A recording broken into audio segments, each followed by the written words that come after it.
5 സ്ഥലങ്ങളിലാണ് തസ്ബീഹ് ചൊല്ലാൻ അല്ലാഹുവിന്റെ കൽപ്പന വന്നത്. അതിൽ ഒന്നാമത്തെ സ്ഥലം ഏതെന്നറിയോ? അല്ലാഹുവിന്റെ അപാരമായ നിഅമത്ത്, അല്ലാഹുവിന്റെ അജീബായ നിഅമത്ത് ഒരിക്കലും നമുക്ക് കിട്ടില്ലെന്ന് നമ്മൾ വിശ്വസിച്ചിരിക്കുന്ന, നമുക്കൊരിക്കൽ പോലും കിട്ടില്ല എന്ന് നമ്മൾ കരുതിയിരിക്കുന്ന, ഒരു പ്രതീക്ഷയും ഇല്ലാതിരിക്കുന്ന ഒരു നിഅമത്ത് അല്ലാഹു നമുക്ക് തരുമ്പോൾ യാതൊരു പ്രതീക്ഷയുമില്ല, അത് കിട്ടുമെന്ന് യാതൊരു പ്രതീക്ഷയും നമുക്കില്ല. ആ സന്ദർഭത്തിൽ അല്ലാഹുവിന്റെ ഖുദ്റത്ത് കൊണ്ട് ആ നിഅമത്ത് നമ്മുടെ ജീവിതത്തിലേക്ക് കടന്നു വന്നാൽ ആ സമയത്ത് നമ്മൾ ചൊല്ലേണ്ടത്, ആ സമയത്ത് നമ്മൾ ചെയ്യേണ്ട അമല്, അല്ലാഹ് പറയുകയാണ്, എന്നെ പ്രകീർത്തിക്കലാണ്, എനിക്ക് വേണ്ടി തസ്ബീഹ് ചൊല്ലലാണ്. അല്ലാഹുവിന്റെ ഖുർആൻ അതിനെ പ്രാമാണികമായി പരിചയപ്പെടുത്തുന്ന സൂക്തമേതെന്നറിയോ? വിശുദ്ധ ഖുർആൻ സൂറത്തു ആലു ഇംറാനിലെ 41-ാമത്തെ സൂക്തമാണ്. അല്ലാഹു ആരെ പറ്റിയാണ് അതിൽ പറയുന്നതെന്നറിയോ? മഹാനായ സക്കരിയാ നബി അലൈഹിസ്സലാം. സക്കരിയാ നബി അലൈഹിസ്സലാമിന് അല്ലാഹു അനുഗ്രഹങ്ങളുടെ പേമാരി പെയ്തിറക്കി കൊടുത്ത മനുഷ്യനാണ്.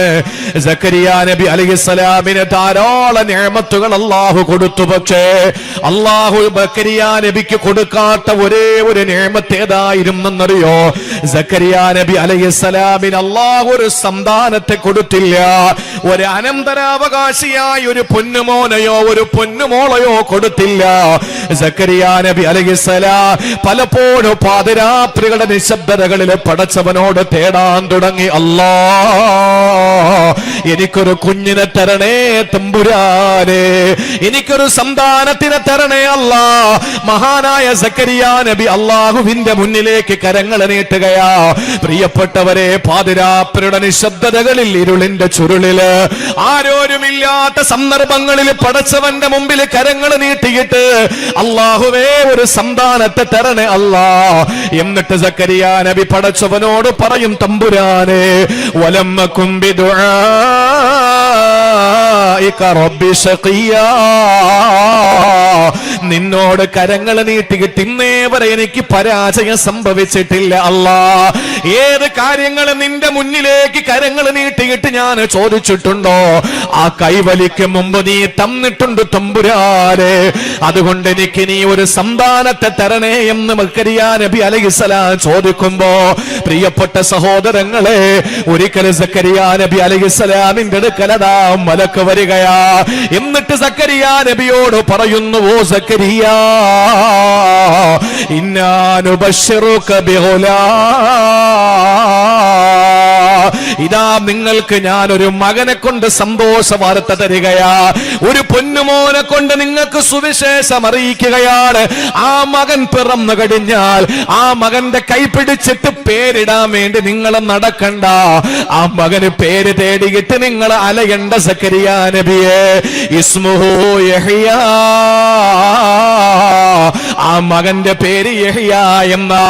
അല്ലാഹു സക്കരിയാ നബിക്ക് ഒരു ആൺകുട്ടിയെ കൊടുത്തെന്ന് മാത്രമല്ല, ആ മകന് പേരും കൂടി കൊടുത്തത് അല്ലാഹു തന്നെയാണ്. എന്തുകൊണ്ടെന്നറിയോ? സക്കരിയാ നബിക്ക് ആ മകന് പിറക്കുന്നതിന് മുമ്പ് ചരിത്രത്തിൽ ഒരു കുഞ്ഞിനും അങ്ങനെ ഒരു പേരുണ്ടായിരുന്നില്ല. ആ പേരല്ലേ ഇസ്മുഹു യഹ്യാ. സക്കരിയാ നബി അലൈഹിസ്സലാമിന്റെ മകന്റെ പേര് യഹ്യാ എന്ന. ആ യഹ്യാ എന്ന പൊന്നുമോന് വളർന്ന് വളർന്ന് അല്ലാഹുവിന്റെ ദീനിന്റെ ദാഇയായി മാറി പ്രവാചക ശൃംഖലയിലെ ഒരു കണ്ണിയായി സക്കരിയാ നബി അലൈഹിസ്സലാം മാറുകയാണ്. യഹ്യാ നബി എന്ന പൊന്നുമോനും മാറുകയാ. അല്ലാഹു എല്ലാ അനുഗ്രഹങ്ങളും കൊടുത്തല്ലോ. ആ സമയത്ത് സക്കരിയാ നബി അലൈഹിസ്സലാമിന്റെ മുമ്പിൽ മലക്ക് വന്ന സമയത്ത് ആ മലക്കിനോട് സക്കരിയാ നബി ചോദിച്ചൊരു ചോദ്യമുണ്ട്. എന്ത് ചോദ്യമാണെന്നറിയോ? അല്ലാഹുവിന്റെ ദൂതന് ജിബ്രീൽ എന്ന മാലാഖ ഒരു സന്താനത്തിന്റെ സൗഭാഗ്യത്തിന്റെ സുവിശേഷവുമായിട്ട് കടന്നു വരുമ്പോ സക്കരിയാ നബി അല്ലാഹുവിന്റെ മലക്കിനോട് ചോദിച്ച ചോദ്യം എന്തെന്നറിയോ? അല്ലാഹുവിനോട് നേരിട്ട് ചോദിച്ച ചോദ്യം തന്നെയാണ്. ഖാല റബ്ബി അന്നാ യകൂനു ലീ ഗുലാം, പടച്ചവനെ എനിക്കെങ്ങനാണ് സന്താനങ്ങൾ ഉണ്ടാവുക, എനിക്കെങ്ങനാണ് മക്കൾ ഉണ്ടാവുക, അല്ലാഹുവേ എനിക്കെങ്ങനെ ഒരു കുഞ്ഞുണ്ടാകാനാണ് നിന്നോട് ഞാൻ തേടി, നിന്നോട് ഞാൻ ചോദിച്ചു, നിന്നോട് ഞാൻ ദുആ ചെയ്തു, നിന്നോട് ഞാൻ അർത്ഥിച്ചു, നിന്നോട് ഞാൻ പ്രാർത്ഥിച്ചു. അതൊക്കെ ശരി തന്നെ. പക്ഷേ കൈഫ അന്നാ റബ്ബി അന്നാ യകൂനു ലീ ഗുലാ, എങ്ങനെയാണ് എനിക്കൊരു കുഞ്ഞുണ്ടാവുക? വഖദ് ബലഗനിയൽ കിബറു വംറഅതി ആഖിർ. സക്കരിയ നബി അലൈഹിസ്സലാം പറയുകയാണ്, വഖദ് ബലഗനിയൽ കിബറു, എനിക്ക് വാർദ്ധക്യം വന്നല്ലോ, ഞാൻ വൃദ്ധനായല്ലോ. എല്ലാ സന്ദർഭത്തിലും എല്ലാ സാഹചര്യങ്ങളും എല്ലാ അളവുകോല് വെച്ച് പരിശോധന നടത്തിയാൽ ഒരു സന്താനത്തെ ഉണ്ടാക്കാൻ, ഒരു സന്താനത്തെ ഉൽപ്പാദിപ്പിക്കാനുള്ള ആ ശേഷി നഷ്ടപ്പെട്ടവനാണല്ലോ ഞാൻ. എന്റെ പ്രിയപ്പെട്ട ഭാര്യ പ്രസവിക്കാത്ത സ്ത്രീയാണല്ലോ, പിന്നെങ്ങനെ എനിക്ക് കുഞ്ഞുണ്ടാവും? നിങ്ങൾ ചിന്തിക്കേണ്ട വിഷയമാണ്. ഇവിടെയാണ് ഭൗതിക ശാസ്ത്രം വെറും വട്ടപൂജ്യമാണെന്ന് തെളിയിക്കപ്പെടുക. ഇവിടെയാണ് ലോകത്തിന്നേ വരെ ഒരു ഗൈനക്കോളജിസ്റ്റിനും മറുപടി കൊടുക്കാൻ കഴിയാത്ത വണ്ണം അള്ളാഹുവിന്റെ വിശുദ്ധമായ ഖുർആനിന്റെ ജാജ്വല്യത ഇന്നും എന്റെ പ്രിയപ്പെട്ട സഹോദരങ്ങളെ ആളുകളുടെ മുമ്പിൽ ഇന്നും വിശുദ്ധമായ ഖുർആനിന്റെ സന്ദേശം ആരുടെ മുന്നിലും ധീരമായി നമുക്ക് പറയാൻ കഴിയുന്നത് എവിടെയാണ്? സക്കരിയ നബി അലൈഹിസ്സലാമിന് അല്ലാഹു തആല യഹ്യ എന്ന പ്രിയപ്പെട്ട മകനെ കൊടുക്കുന്നത് എപ്പോഴെന്നറിയോ? സക്കരിയ നബി അലൈഹിസ്സലാം സൂറത്തു മറിയം എടുത്തു നോക്കിയാൽ കാണാം, എനിക്ക് ശരീരത്തിന്റെ എല്ലുകളൊക്കെ ശോഷിച്ചു പോയി, എഴുന്നേറ്റൊന്നും നിൽക്കാനുള്ള ആഫിയത്തില്ലാത്ത വണ്ണം എന്റെ ശരീരത്തിന്റെ എല്ലുകൾക്ക് ബലക്ഷയം വന്നു. മാത്രമല്ല എന്റെ തലമുടി ഒക്കെ നരച്ചിരിക്കുകയാണ്. പ്രായാധിക്യം വന്ന് എന്ന് പറഞ്ഞാൽ നമ്മുടെ ഈ ഓച്ചിറയിലും ഈ പുതുത്തെരുവിലും അതുപോലെ തന്നെ നമ്മുടെ പ്രാന്തപ്രദേശങ്ങളിലും കല്യാണമോ അല്ലെങ്കിൽ സന്താനോൽപാദനമോ ചിന്തിക്കാൻ പറ്റാത്ത വാർദ്ധക്യത്തിന്റെ പടവുകൾ ചവിട്ടിക്കേറിയ പടുവൃദ്ധനായ ഒരു മനുഷ്യനെ നിങ്ങൾ മനസ്സിലൊന്ന് ക്രിയേറ്റ് ചെയ്യും. ആ മനുഷ്യനെ പറ്റി ഒന്ന് ചിന്തിക്ക്. ആ മനുഷ്യന്റെ സ്ഥാനത്ത് നിർത്തിയിട്ട് സക്കരിയ നബി അലൈഹിസ്സലാമിനെ നമ്മളൊന്ന് വിലയിരുത്തുക. യാതൊരു പ്രതീക്ഷയുമില്ല സക്കരിയ നബിക്ക് ഒരു മോനെ കിട്ടുമെന്ന്. കാരണം സ്വന്തമായൊരു പ്രശ്നമുണ്ട്. അത് നരച്ച് എല്ലുകൾക്ക് ബലക്ഷയം വന്ന് വാർദ്ധക്യത്തിന്റെ പടവുകൾ ചാട്ടിക്കയറി ജീവിതത്തിൽ ഒരിക്കലും എഴുന്നേറ്റ് നിൽക്കാനുള്ള ആഫിയത്തില്ലാത്ത മനുഷ്യൻ. പിന്നെ ഭാര്യയ്ക്കോ സാധാരണ ഭർത്താവിനോ ഭാര്യയ്ക്കാണല്ലോ പ്രശ്നം ഉണ്ടാവുക. ഒരു സന്താനം ഉണ്ടാവാതിരിക്കണമെങ്കിൽ അയൽവാസികൾക്ക് പ്രശ്നം ഉണ്ടായാൽ കുഴപ്പമില്ലല്ലോ. സ്വന്തം ഭർത്താവിനോ സ്വന്തം ഭാര്യയ്ക്കോ ഈ രണ്ടാലൊരു കൂട്ടർക്ക് എന്തെങ്കിലും പ്രോബ്ലം വന്നാലല്ലേ ഒരു സന്താനം ഉണ്ടാവാതിരിക്കുള്ളൂ. സക്കരിയ നബിയുടെ പ്രശ്നം നമ്മൾ പറഞ്ഞു. ഇനി ഭാര്യയുടെ പ്രശ്നം എന്താ? സക്കരിയ നബി പറയാണ്, എന്റെ ഭാര്യ പ്രസവിക്കാത്ത പെണ്ണാണ്. അതിനിവിടെ എന്താ പറയുന്നത്? പ്രസവിക്കാത്ത പെണ്ണുങ്ങൾക്ക് പറഞ്ഞോളേ, അത് വലിയ തെറ്റൊന്നും അല്ലല്ലോ. അല്ല പറഞ്ഞതല്ലേ, യഹബുലി മയശാ ഇനാസ, ചിലർക്ക് പെൺമക്കളെ കൊടുക്കും, വയഹബുലി മയശാ ദുക്കൂർ, ചിലർക്ക് ആൺമക്കളെ കൊടുക്കും. പെൺമക്കളെ കൊടുക്കും എന്ന് പറഞ്ഞാൽ ലൂത്ത് നബിക്ക് മൊത്തം പെൺമക്കളാ. ചിലർക്ക് ആൺമക്കളെ മാത്രം കൊടുക്കും, ഇബ്രാഹിം നബിക്ക്. ഔ യുസവ്വിജുഹും ദുക്റാനം വൈനാസ, ചിലർക്ക് ആൺമക്കളെയും പെൺമക്കളെയും കൊടുക്കും. അഷ്റഫുൽ ഖൽഖ് നബി മുഹമ്മദ് മുസ്തഫ സല്ലല്ലാഹു അലൈഹി വസല്ലമയ്ക്ക് അങ്ങനെയാണ്. വയജഅലു മയശാ വഖീമ, ചിലരെ അല്ലാഹു തആല പ്രസവിക്കാത്തവരാക്കി കളയും, മക്കളെ കൊടുക്കൂല. യഹ്യ നബി അതിനൊരു ഉദാഹരണമാണ്. യഹ്യ നബിക്ക് മക്കളില്ല, ഈസാ നബിക്ക് മക്കളില്ല. അപ്പൊ പ്രസവിക്കാത്ത സ്ത്രീകൾക്ക് ഇവിടെ എന്താ പറയുന്നത്? കല്യാണം കഴിച്ചില്ലല്ലേ? കല്യാണം കഴിക്കാത്തവർക്ക് അത് അറിയുമെന്ന് അറിയില്ല. എന്താ പറയുന്നത് ഇവിടെ? മലടി എന്ന് പറയോ? മച്ചി എന്ന് പറയോ? അതൊരു മോശ പ്രയോഗമൊന്നും അല്ല. ഇപ്പൊ നമ്മുടെ ഉപയോഗം കണക്കിരിക്കും. നിന്റെ വാപ്പാടെ തലയെന്ന് പതുക്കെ പറഞ്ഞു നോക്ക്, ആരും ഒന്നും പറയില്ല. എന്നാൽ അവന്റെ മുഖത്തോട് എന്റെ വാപ്പാടെ തലയെന്ന് പറഞ്ഞു നോക്കി, അപ്പോഴേ അടി തലയിൽ വീഴും. അതറപ്പാ.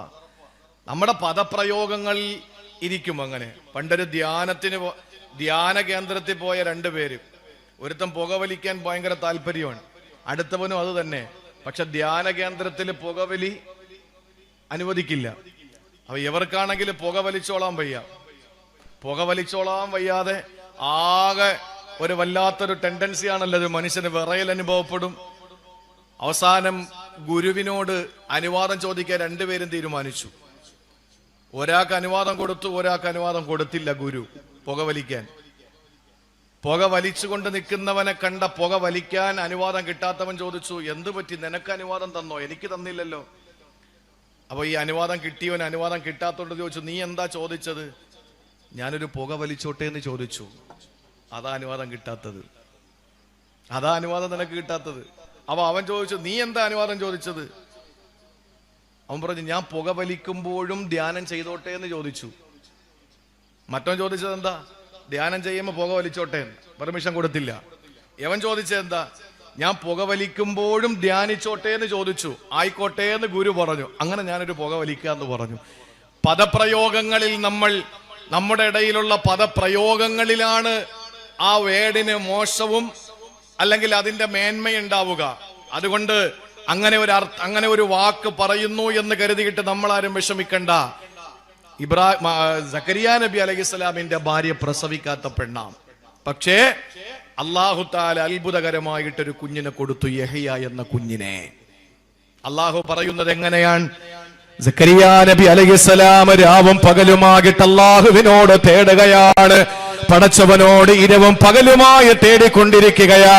കരങ്ങൾ ആകാശത്തിന്റെ അധിപനായ അജയ്യനായ പടച്ചവനോട് നീട്ടിയിട്ട്, അല്ലാഹുവേ എനിക്കൊരു കുഞ്ഞിനെ തരണേ എന്ന് ചോദിച്ചപ്പോ അല്ലാഹു അതാ ഒരു ആൺകുട്ടിയെ കൊണ്ട് സുവിശേഷം അറിയിച്ചപ്പോ സക്കരിയ നബി അലൈഹിസ്സലാം അത്ഭുതത്തോടെ ചോദിക്കുന്നു, അല്ലാ അന്നാ യകൂനു ലീ ഗുലാം, എങ്ങനെയാണ് പടച്ചവനെ എനിക്ക് കുഞ്ഞുണ്ടാവുക? എങ്ങനെയാണ് എനിക്കൊരു സന്താനമുണ്ടാവുക? വഖദ് ബലഗനിയൽ കിബറു, എനിക്ക് വാർദ്ധക്യം എത്തിയല്ലോ തമ്പുരാനെ. വംറതി ആഖിറന്റെ ഭാര്യ പ്രസവിക്കാത്ത മച്ചിയാണല്ലോ, പ്രസവിക്കാത്ത മലടി പെണ്ണാണല്ലോ. എങ്ങനെയാണ് എനിക്കൊരു കുഞ്ഞുണ്ടാവുക തമ്പുരാനെ എന്ന് ചോദിച്ചപ്പോ അല്ലാഹു പറഞ്ഞു, ഇല്ല, അല്ലാഹു നിനക്ക് തരാൻ തീരുമാനിച്ചിരിക്കുകയാ. പകരം എന്താ സക്കരിയ നബി അലൈഹിസ്സലാമിനോട് അല്ലാഹു ആവശ്യപ്പെട്ടതെന്നറിയോ? അതാണ് പ്രിയപ്പെട്ടവരെ ഒന്നാമത്തെ സന്ദർഭം. അതാ തസ്ബീഹ് ചൊല്ലാൻ അല്ലാഹുവിന്റെ ഖുർആൻ കൽപ്പിച്ച 5 സ്ഥലങ്ങളിൽ ഒന്നാമത്തെ സ്ഥലം ഏതെന്നറിയോ? അത്ഭുതകരമായി അല്ലാഹുവിന്റെ ഒരു നിഅമത്ത് നമുക്ക് വരുമ്പോൾ ആ സന്ദർഭത്തിലാ അത്ഭുതകരമായി സക്കരിയ നബിക്ക് ഒരു കുഞ്ഞിനെ കൊടുത്ത അല്ലാഹ് സക്കരിയ നബിയോട് ആവശ്യപ്പെട്ടത് ഒന്നേ ഒന്ന് മാത്രമാണ്. ആ മകനെ എന്റെ മാർഗത്തിൽ ബലി കൊടുക്കണമെന്നല്ല, ആ മകനെ കൊണ്ടുവന്ന് എന്റെ മുമ്പിൽ ബലിപീഠത്തിൽ കിടത്തണമെന്നല്ല, ആ മകനെ എനിക്ക് വേണ്ടിയിട്ട് ധർമ്മസമരത്തിൽ ഇറക്കി വിടണമെന്നല്ല. സക്കരിയ നബി അലൈഹിസ്സലാമിനോട് അല്ലാഹ് പറഞ്ഞതെന്തെന്നറിയോ? വസബ്ബിഹ് ബിൽ അശയ്യി വൽ ഇബ്കാ, പ്രഭാതത്തിലും പ്രദോഷത്തിലും എനിക്ക് വേണ്ടി തസ്ബീഹ് ചൊല്ലണേ. പ്രഭാതത്തിലും പ്രദോഷത്തിലും കിഴക്കൻ ചക്രവാളത്തിൽ അരുണകിരണങ്ങൾ പ്രകടമാകുമ്പോൾ, പടിഞ്ഞാറൻ ചക്രവാളത്തിൽ സൂര്യന്റെ കിരണങ്ങൾ അസ്തമിക്കുമ്പോൾ എനിക്ക് വേണ്ടി തസ്ബീഹ് ചൊല്ലണേ സക്കരിയ, എനിക്ക് വേണ്ടി പ്രകീർത്തിക്കണേ, എന്നെ വാഴ്ത്തണേ സക്കരിയ നബിയെ. പ്രിയപ്പെട്ടവരെ, ഒന്നാമത്തെ സന്ദർഭം ഇതാണ്. ഞാനൊന്ന് ചോദിക്കട്ടെ, ഓച്ചിറയിലെയും പുതുത്തെരുവിലെയും ഏതെങ്കിലും ഒരു സഹോദരന്റെ ഉപ്പ അങ്ങ് RCCയിൽ ചികിത്സയിലാണ്, യാതൊരു പ്രതീക്ഷയുമില്ല എന്ന് ഡോക്ടർമാര് വിധി എഴുതുകയാണ്. കീമോ എടുത്തു, റേഡിയേഷൻ കഴിഞ്ഞു, സർജറി കഴിഞ്ഞു, എല്ലാ നിലയിലും ചികിത്സിക്കാനുള്ളതൊക്കെ ചികിത്സിച്ചു. അവസാനം ബോഡി വല്ലാതെ വീക്കാകാൻ തുടങ്ങി.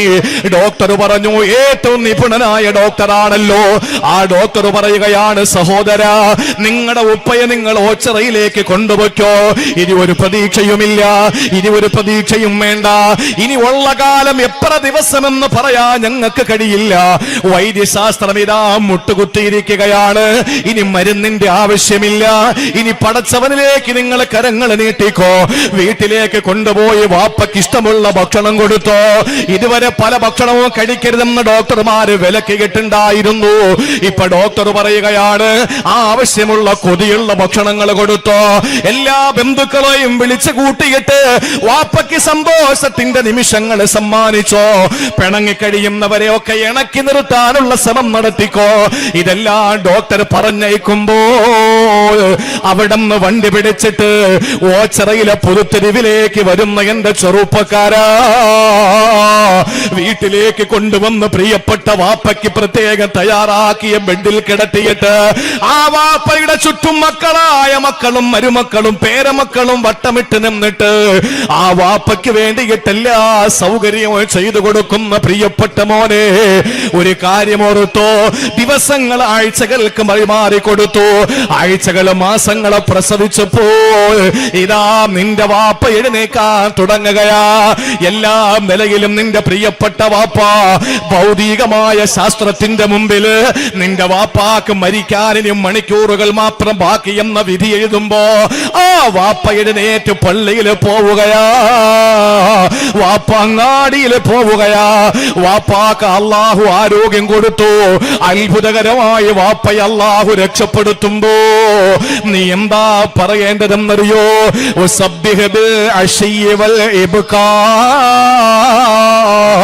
പ്രഭാതത്തിലും പ്രദോഷത്തിലും അള്ളാനെ വാഴ്ത്തണമെന്ന്, അള്ളാനെ പുകഴ്ത്തി പറയണമെന്ന് അള്ളാന്റെ പരിശുദ്ധ ഖുർആൻ. ജീവിതത്തിൽ ഒരു കുഞ്ഞിക്കാല് കാണാൻ ഭാഗ്യമില്ലാതെ സങ്കടപ്പെടുമ്പോ എല്ലാ ഗൈനക്കോളജിസ്റ്റിന്റെ മുമ്പിലും പോയി മുട്ടാത്ത വാതിലുകളില്ല, പോകാത്ത ആശുപത്രികളില്ല, കഴിക്കാത്ത മെഡിസിൻ ഇല്ല, പിടിക്കാത്ത നോമ്പുകളില്ല, ഇരക്കാത്ത രാവുകളില്ല, പൈസ ഇടാത്ത പള്ളിയുടെ വഞ്ചികളില്ല. ഈ നിലയിൽ പടച്ചവന്റെ മുമ്പിൽ കരങ്ങൾ നീട്ടിയപ്പോ ഡോക്ടർ പറഞ്ഞു ഇല്ല, നിനക്കൊരു കുഞ്ഞുണ്ടാവൂല, വേണമെങ്കിലും നീ മറ്റൊരു വിവാഹം കഴിച്ചോ എന്ന് ഡോക്ടർ പറഞ്ഞു. അല്ലെങ്കിലോ ഡോക്ടർ പറഞ്ഞു വാടക ഗർഭാശയം എടുത്തിട്ട് പ്രത്യേകമായ സംവിധാനത്തിലൂടെ, നൂതന സംവിധാനത്തിലൂടെ നിനക്കൊരു കുഞ്ഞിക്കാല് കാണാ. ഇല്ല, എനിക്കതിന്റെ ആവശ്യമില്ല.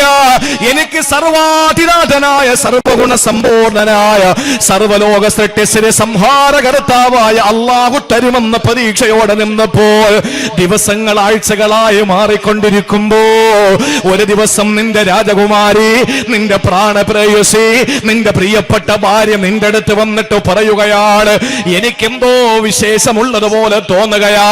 സഹോദരങ്ങളെ, അവരുടെ മാസമുറ നിൽക്കുകയാണ്.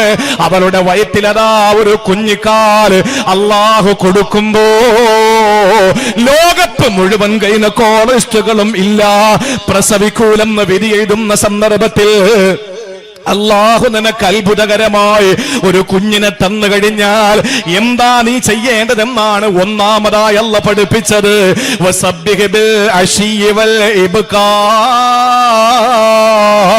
പ്രഭാതത്തിലും പ്രദോഷത്തിലും അല്ലാഹുവിനെ തസ്ബീഹ് ചൊല്ലുക.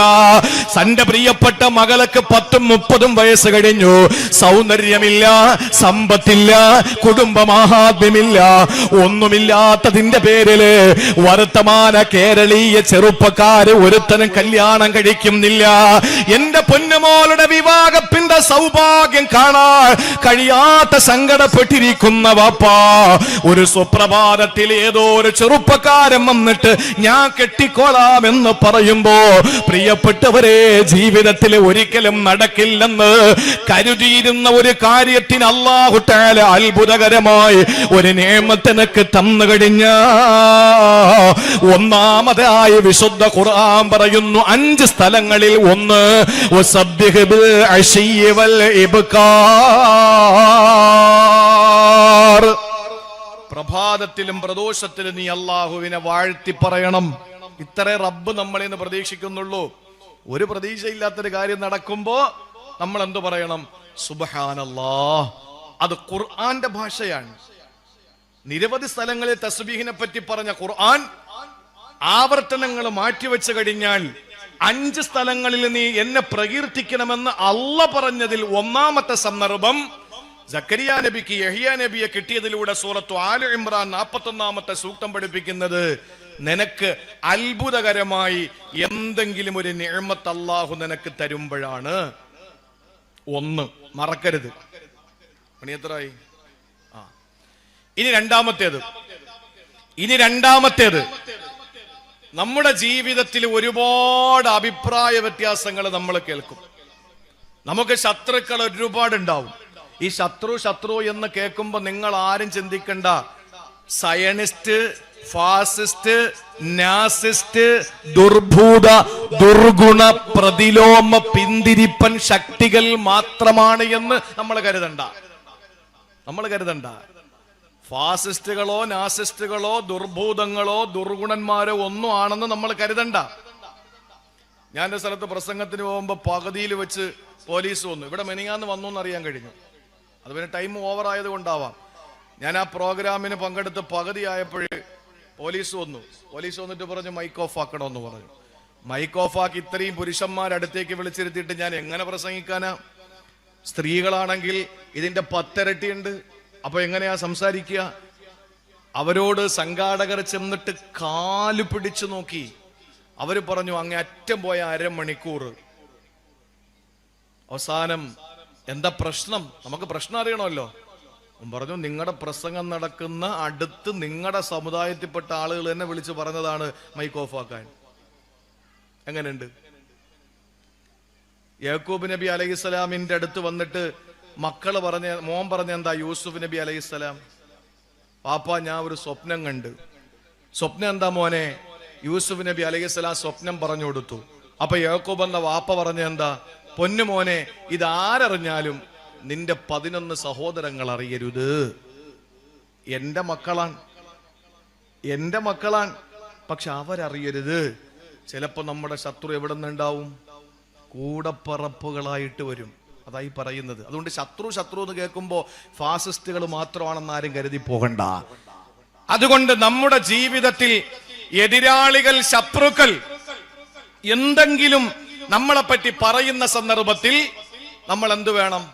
ആകെ വിഷമിച്ച്, ആകെ പ്രയാസപ്പെട്ട്, ആകെ വല്ലാതെ വഷളായി നമ്മൾ ഇനി എന്താ ചെയ്യാന്ന് പറഞ്ഞിട്ട് നമ്മൾ ഇങ്ങനെ നിൽക്കലാണോ? അങ്ങനെയാണെങ്കിൽ പിന്നെ പ്രഭാഷകരെ സംബന്ധിച്ചിടത്തോളം എനിക്ക് എന്റെ കാര്യം തന്നെ പറഞ്ഞാൽ ഓരോ ദിവസവും നമുക്കെതിരെ വരുന്ന ഓരോ നമ്മൾ അറിയാത്ത കാര്യങ്ങൾ, അത് ഒരു സാമ്പത്തിക സ്ത്രീ വിഷയങ്ങളൊന്നും അല്ല അല്ലാന്റെ തൗഫീഖ് കൊണ്ട്. പക്ഷേ ഈ വിഷയങ്ങൾ നമ്മുടെ പ്രഭാഷണവുമായി ബന്ധപ്പെട്ട് നടക്കുന്ന വിഷയങ്ങളിൽ ഒരുപാട് പ്രശ്നങ്ങൾ ഉണ്ടായിക്കൊണ്ടിരിക്കുമ്പോ തളർന്നു പോവാനാണെങ്കിൽ എന്നേ ഇത് വെച്ച് കെട്ടേണ്ട സമയം കഴിഞ്ഞു. നമ്മളിവിടെ നിന്ന് ഓച്ചറയിലേക്ക് പോകുന്നുവെങ്കിൽ 2 ഭാഗത്ത് നായ്ക്കള് കുരയ്ക്കും. ആ കുരയ്ക്കുന്ന നായ്ക്കളെയൊക്കെ കല്ലെടുത്ത് എറിഞ്ഞെറിഞ്ഞ് നിന്നാൽ ഓച്ചറയിൽ എത്താൻ പറ്റൂല. നമ്മുടെ ലക്ഷ്യം ഓച്ചറയാണ്. ആ ഓച്ചറയിലേക്ക് നമ്മൾ വേഗം എത്തിച്ചേരുക, അതാ നമ്മുടെ ലക്ഷ്യം. മാർഗങ്ങളിൽ നിൽക്കുന്ന നായ്ക്കളെ കല്ലെറിയാൻ നിന്നാൽ എത്തിച്ചേരില്ല. ഇത് എന്റെ വാക്കല്ല. സാർത്ഥവാഹക സംഘം മുന്നോട്ട്, കുരയ്ക്കുന്ന നായ്ക്കളെ കുരച്ചോട്ടെ, നമ്മൾ മുന്നോട്ട് പോകണം. ഇത് ഖുർആന്റെ ഭാഷയാണ്. അള്ളാഹുവിന്റെ ഹബീബിനെ ആക്ഷേപിച്ചപ്പോൾ, വിമർശിച്ചപ്പോൾ, അള്ളാഹുവിന്റെ റസൂലിനെ പറ്റിയിട്ട് ആക്ഷേപത്തിന്റെ ശരങ്ങൾ എഴുതപ്പോ എന്തൊക്കെയാ റസൂലുള്ളാഹിനെ പറഞ്ഞതെന്നറിയോ? സഹോദരങ്ങളെ, ഏതാനും ചില വാക്കുകൾ കൊണ്ട് ഞാനൊന്ന് പരിചയപ്പെടുത്തട്ടെ. ഹബീബായ പ്രവാചകരെ ദഅവത്തിന്റെ, നുബുവത്തിന്റെ, റിസാലത്തിന്റെ ആദ്യഘട്ടത്തില് അള്ളാഹുവിന്റെ ഹബീബ് സ്വന്തം പ്രിയപ്പെട്ട ബന്ധുക്കളടക്കമുള്ള മക്കക്കാരെ മുഴുവൻ ഒരു മലഞ്ചെരുവില് വിളിച്ചു കൂട്ടിയിട്ട് അവരോട് ചോദിക്കുകയാണ്, ഈ മലയുടെ അടിവാരത്ത് നിന്ന് ശത്രുക്കൾ നിങ്ങൾ ആക്രമിക്കാൻ വരുന്നെന്ന് പറഞ്ഞാൽ നിങ്ങൾ വിശ്വസിക്കുമോ? ആ സമയത്ത് ഏകസ്വരത്തിൽ ഏകകണ്ഠമായവർ പറഞ്ഞതെന്തെന്നറിയോ? ഓ മുഹമ്മദേ, ഞങ്ങൾ വിശ്വസിക്കും. എന്തുകൊണ്ടെന്നറിയോ? പകല് നേരത്ത് ഉദിച്ചു നിൽക്കുന്നത് സൂര്യനല്ല ചന്ദ്രനാണെന്ന് പറഞ്ഞാൽ, രാത്രി ഉദിച്ചു നിൽക്കുന്നത് ചന്ദ്രനല്ല സൂര്യനാണെന്ന് പറഞ്ഞാൽ അത് ഞങ്ങൾ വിശ്വസിക്കും മുഹമ്മദേ. കാരണം ഇന്നേ വരെ തമാശയ്ക്ക് പോലും അസത്യത്തിന്റെ ലാഞ്ചനാതരങ്ങളിൽ നിന്ന് അടർന്നു വീണിട്ടില്ലാത്ത ആമിനയുടെ അബ്ദുള്ളയുടെ പൊന്നുമോനെ, ഒരിക്കൽ പോലും നീ കളവ് പറഞ്ഞിട്ടില്ല. നീ അൽ അമീനാണ്, അസ്സാദിഖ. അതുകൊണ്ട് ഞങ്ങൾ വിശ്വസിക്കും മുഹമ്മദേ എന്ന് പറഞ്ഞപ്പോ കിട്ടിയ അവസരത്തിൽ പ്രവാചകൻ അവരോട് പറഞ്ഞതെന്തെന്നറിയോ? എന്നാ ഞാൻ നിങ്ങളോട് പറയുകയാണ്, മനുഷ്യബുദ്ധിയെ പരസ്യമായിട്ട് അവഹേളിക്കുന്ന ശിലാവിഗ്രഹങ്ങളുടെ മുമ്പിൽ കൈകൂപ്പി നിൽക്കല്ലേ. ഈ ആകാശത്തെ സംവിധാനിച്ച അല്ലാ, ഈ പച്ചപ്പട്ട് വിരിച്ച ഭൂമിയെ സംവിധാനിച്ച അല്ലാ, മാമരങ്ങളെയും മാമലകളെയും സാഗരങ്ങളെയും പടച്ച അല്ലാ, നക്ഷത്രഗോളങ്ങളെയും താരാപഥങ്ങളെയും സൂര്യചന്ദ്രനെയും സൃഷ്ടിച്ച അല്ലാ, എല്ലാ കാര്യങ്ങളെയും പടച്ച അല്ലാ, പരിപാലിക്കുന്ന സംരക്ഷിക്കുന്ന അവസാനം സംഹരിക്കുന്നത് ആ യജമാനനായ പടച്ചവനാണെന്നങ്ങ് പറഞ്ഞപ്പോ നബി തങ്ങളുടെ കുടുംബത്തിൽ നിന്നതാ ശബ്ദം പുറത്തു വരികയാ. മുഹമ്മദ്, മുഹമ്മദ്, ഇതിനാണോ നീ ഇവിടെ ഞങ്ങളെ ഒരുമിച്ച് കൂട്ടിയത്? അലിഹാദാ ജമഅതന, ഇതിനാണോടാ നീ ഞങ്ങളെ ഇവിടെ ഒരുമിച്ച് കൂട്ടിയത്? ആ ശബ്ദം അബൂലഹബിന്റെ ശബ്ദമായിരുന്നല്ലോ. അബൂലഹബ് വിളിച്ചു ചോദിച്ചു, മുഹമ്മദേ, നാണം കെട്ട മുഹമ്മദ്, ഇതിനാണോ നീ ഞങ്ങളെ ഇവിടെ ഒരുമിച്ച് കൂട്ടിയത്? നീ നശിച്ചു പോട്ടടാ, നീ നശിച്ചു പോകട്ടടാ എന്ന് അള്ളാന്റെ ഹബീബിന്റെ മുഖത്ത് നോക്കി പറഞ്ഞപ്പോൾ സ്വന്തം കുടുംബത്തിൽ നിന്നല്ലേ ആദ്യമായിട്ട് എതിർപ്പ് വന്നത്?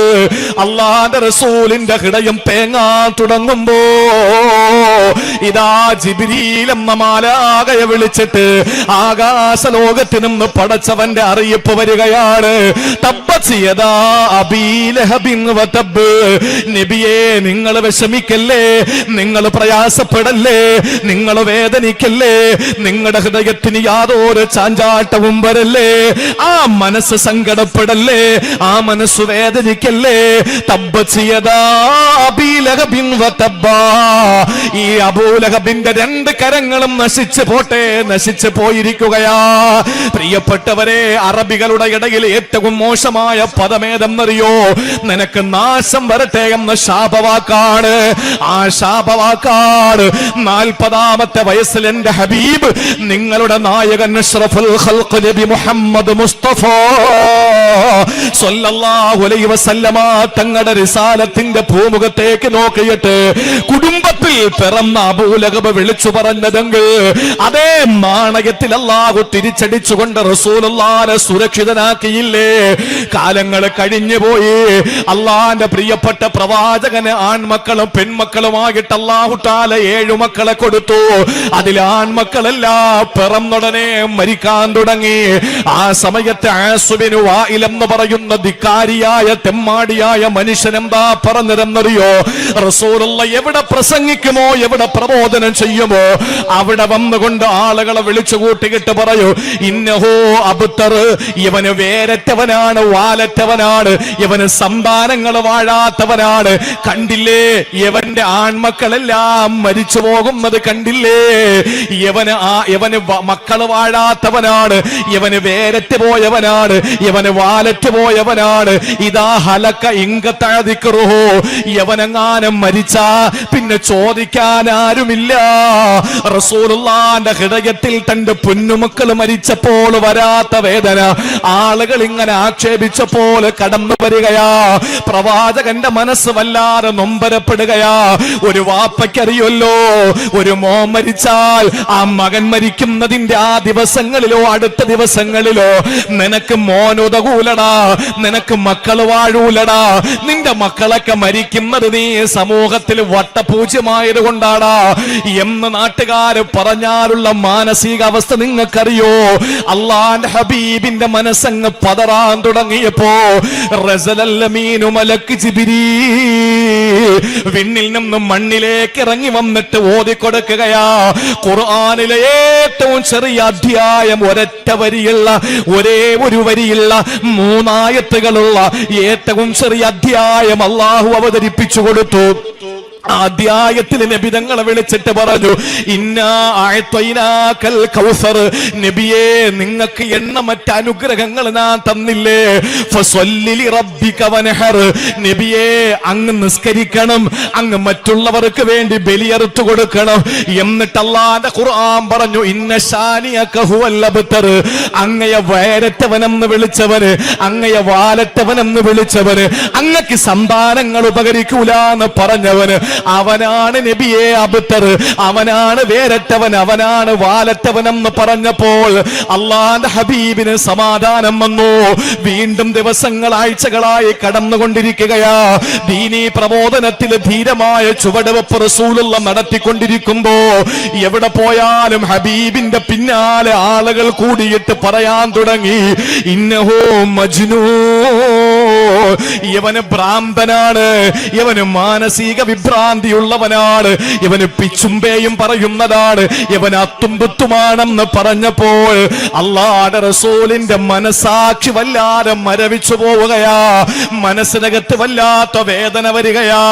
എന്റെയും നിങ്ങളുടെയും ഹബീബ് സ്വത്ത് സമ്പാദിക്കുന്നതിന് വേണ്ടി കേട്ടതല്ല, ഏതെങ്കിലും അധികാര കസേര പിടിക്കുന്നതിന് വേണ്ടി കേട്ടതല്ല, അള്ളാഹുവിന്റെ ദീനിന്റെ സംസ്ഥാപനത്തിനു വേണ്ടിയിട്ട്, പരിശുദ്ധമായ ദീനിന്റെ വിജയത്തിന് വേണ്ടി പരിശ്രമിച്ചപ്പോൾ അള്ളാഹുവിന്റെ ശത്രുക്കൾ നബി തങ്ങളുടെ മുഖത്ത് നോക്കിയിട്ട് പറഞ്ഞത്, ഇന്നക ലമജ്നൂൻ, നീ ഭ്രാന്തനാടാ മുഹമ്മദേ എന്ന് വിളിച്ചപ്പോൾ അള്ളാഹുവിന്റെ റസൂലിന്റെ കണ്ണുകൾ നിറഞ്ഞു, കരള് വല്ലാതെ വേദനിച്ചു.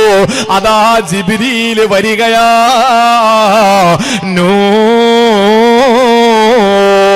والقلم وما يسطرون ما أنت بنعمة ربك بمجنون. നബിയേ, അല്ലാഹു നിങ്ങൾക്ക് തന്ന നിഅമത്തുകൾ കൊണ്ട് അങ്ങൊരിക്കും ഭ്രാന്തനല്ല, അങ്ങൊരിക്കലും ഭ്രാന്തനല്ല നബിയേ. എന്തൊക്കെയാ റസൂല് കേൾക്കേണ്ടി വന്നത്? നമ്മൾ ഈ പ്രബോധന മാർഗത്തിൽ ഈ മൂന്നിൽ ഏതെങ്കിലും ഒന്ന് കേട്ടോ? നമുക്ക് നാശത്തിന് വേണ്ടിയിട്ട് ഏതെങ്കിലും നിരീശ്വരവാദികൾ നമുക്കെതിരെ ശാപവാക്കു പറഞ്ഞോ? നമ്മൾ പറയുന്ന ആശയങ്ങളോട് പിടിച്ചു നിൽക്കാൻ കെൽപ്പില്ലാത്തൊരു സമൂഹം നമ്മുടെ ആശയങ്ങൾ എടുത്തു വെച്ചിട്ട് ആക്ഷേപിച്ചു എന്നതിനപ്പുറത്ത് ഈ പറയുന്നവനൊക്കെ നശിച്ചു പോകുമെന്ന് ഏതെങ്കിലും കുടുംബത്തിൽ പറഞ്ഞോമാര് പ്രാഗിയോ? ഇല്ല. ഏതെങ്കിലും ആളുകൾ നമ്മുടെ ഉറ്റവർ മരണപ്പെട്ടു പോയത് നമ്മുടെ ഈ പ്രബോധനത്തിന്റെ അല്ലെങ്കിൽ നമ്മൾ മുന്നോട്ട് വയ്ക്കുന്ന ആശയത്തിന്റെ ഒരു റിയാക്ഷനാണ്, പ്രതിഫലനമാണ് എന്ന് ആരെങ്കിലും കളിയാക്കിയോ? കളിയാക്കിയില്ല. നമുക്ക് ആർക്കെങ്കിലും മാനസിക രോഗമാണെന്ന് ഏതെങ്കിലും വിവരം കിട്ടവന്മാര് പറഞ്ഞോ? പറഞ്ഞില്ല. ഇതെല്ലാം അള്ളാഹുവിന്റെ റസൂല് കേൾക്കേണ്ടി വന്നില്ലേ? ഭ്രാന്തനെന്ന് കേൾക്കേണ്ടി വന്നു. മകൻ മരിച്ചുപോയത് നിനക്ക് സന്താനങ്ങൾ വാഴാത്തതാണെന്ന് പറഞ്ഞു, നീ നാശത്തിന്റെ വക്കിലാണെന്ന് പറഞ്ഞു. പിന്നെയും പറഞ്ഞു ജ്യോത്സ്യനാണ്, അതുപോലെ തന്നെ മാരണക്കാരനാണ്. ഇതൊക്കെ പറയുമ്പോഴും അള്ളാഹുവിന്റെ റസൂലിന്റെ മനസ്സ് വേദനിക്കുകയാ. ശത്രുക്കളുടെ ആക്ഷേപത്തിന്റെയും വിമർശനത്തിന്റെയും ശരങ്ങൾ അള്ളാഹുവിന്റെ റസൂലിന് നേരെ വരുമ്പോൾ അള്ളാന്റെ ഖുർആൻ സൂറത്തുൽ ഹിജ്റിലൂടെ അള്ളാഹു പറഞ്ഞതെന്തെന്നറിയോ? ഓച്ചിറയിലെ പൊതുതെരുവിൽ എന്നെ കേൾക്കുന്നവരെ, സോഷ്യൽ മീഡിയയിലൂടെ എന്നെ കേൾക്കുന്നവരെ, ഈ ചാനലിലൂടെ എന്നെ കേട്ടുകൊണ്ടിരിക്കുന്നവരെ, അള്ളാന്റെ ദീൻ നിങ്ങൾ പുറത്തു പറയുമ്പോ, അള്ളാഹുവിന്റെ ദീനിനെ പറ്റിയിട്ട് നിങ്ങളെ പ്രസംഗിക്കുമ്പോ, നിങ്ങൾ തൂലിക ചലിപ്പിക്കുമ്പോ ആളുകൾ എന്ത് പറഞ്ഞാലും നിങ്ങൾ സങ്കടപ്പെടല്ലേ. അള്ളാഹു രണ്ടാമതായി പറഞ്ഞത് അവിടെയാണ് തസ്ബീഹ് ചൊല്ലാൻ. എപ്പോഴാണ്? വലഖദ് നഅലമു അന്നക യളീഖു സദ്റക ബിമാ യഖൂലൂൻ. നബിയെ, ആളുകൾ വിമർശിക്കുന്നത് കേൾക്കുമ്പോൾ അങ്ങയുടെ ഹൃദയത്തിന് വേദനയുണ്ടെന്ന് നമുക്കറിയാം. ആളുകളെ വിമർശിക്കുമ്പോ, ആളുകളെ പറയുന്നത് കേട്ടിട്ട് അങ്ങയുടെ മനസ്സ് വല്ലാതെ പതറുകയാണെന്ന് ഞങ്ങൾക്കറിയാം, എനിക്കറിയാം. അല്ലാഹു പറയുകയാ, അതുകൊണ്ട് നബിയെ, ആ വിഷയം നിങ്ങളെ നേരിടുന്ന സമയത്ത് ചെയ്യേണ്ടത് ഫസബ്ബിഹ് ബിഹംദി റബ്ബിക വകും മിനസ് സാജിദീൻ.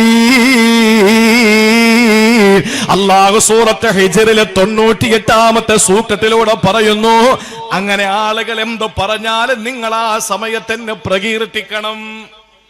നിസ്കാരത്തെ പറ്റി ആക്ഷേപിക്കുന്ന ആളുകള്, നോമ്പിനെ പറ്റി ആക്ഷേപിക്കുന്ന ആളുകൾ, ഇനി വരാൻ പോകുന്ന തറാവീഹ് നിസ്കാരത്തെ ആക്ഷേപിക്കുന്നവർ, മേറാജിന്റെ സുന്ദരമായ രാവുകൾ കടന്നു വരുമ്പോ എങ്ങനെയെങ്കിലും നമ്മൾ അമൽ ചെയ്ത് രക്ഷപ്പെടാൻ വേണ്ടി ശ്രമം നടത്തുന്നതിന് പകരം ഓരോ ഒരു ആശയപരമായ വിഷയങ്ങൾ എടുത്തിട്ടിട്ട് സമൂഹത്തിൽ ഭിന്നത ഉണ്ടാക്കിക്കൊണ്ടിരിക്കുമ്പോ നമ്മൾ എന്താ ചെയ്യേണ്ടത്?